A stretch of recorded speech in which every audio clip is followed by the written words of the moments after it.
This news is new overnight. The Justice Department says it does not need a special master to review documents seized during the raid of Mar-a-Lago. That's big of them.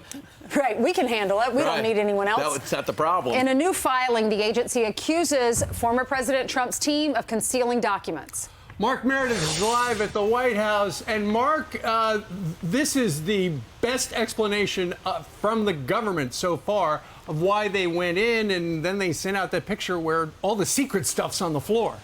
Steve, Anthony, and Brian, you're right. This is a really detailed document. When we got to look at this just a few hours ago, it really explains what led up to the search at former President Trump's home earlier this month, but also what was kind of going on behind the scenes. And you may be asking, well, why now? Why are we getting this now? That's because there's going to be a court hearing in Florida tomorrow. You mentioned the photo. That's what was buried inside this document. You can see what was recovered there with these government folders marked with either top secret or secret, easy for these agents likely to spot and recover. The Justice Department's also urging a judge to reject Trump's request to appoint a special master or a third party to review all this material.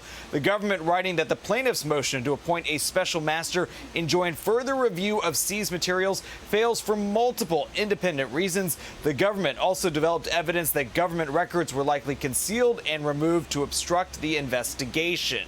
Now, of course, former President Trump's team has claimed that they want to see somebody else review this because they don't believe what's happening is fair. And we also are hearing from some Trump supporters who this morning who say they're less than convinced about the government's arguments. Now, they have blocked a third-party individual from being there with them to go through documents and make sure that they have only what they are supposed to have. So unfortunately, this is probably just going to add fuel to the fire for so many people who believe this was conducted improperly.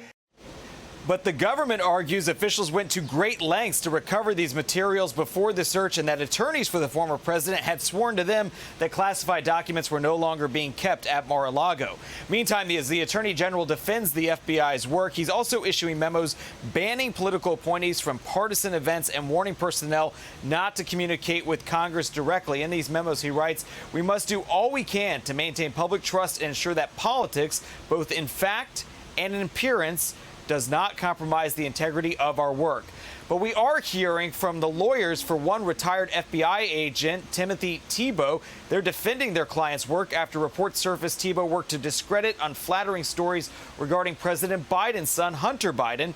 Thibault's lawyers call the allegations false. They write he will firmly believe that any investigation will conclude that his supervision, leadership, and decision-making were not impacted by political bias or partisanship of any kind. You know, one person who's been speaking out about this is Iowa Senator Chuck Grassley. He says he has heard from whistleblowers who've claimed that there has been misbehavior happening in the Justice Department. He's even mentioned Thibault specifically. So obviously, with the fallout from this search and the continuing debate about what's happening inside the Justice Department, there just seems to be continued outrage, but also a lot of questions. Steve, Ainsley, and Brian, back to you guys. Right, so there was a pushback from Thibault's office, but we still don't have a good explanation of why he suddenly decided he needed to retire, do we? A month ago.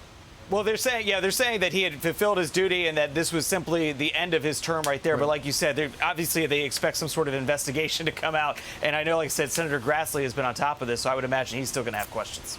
Absolutely. All right, Mark, thank you very much. Thank you, Mark. I'm Steve Doocy. I'm Brian Kilmeade. And I'm Ainsley Earhart. And click here to subscribe to the Fox News YouTube page to catch our hottest interviews and most compelling analysis.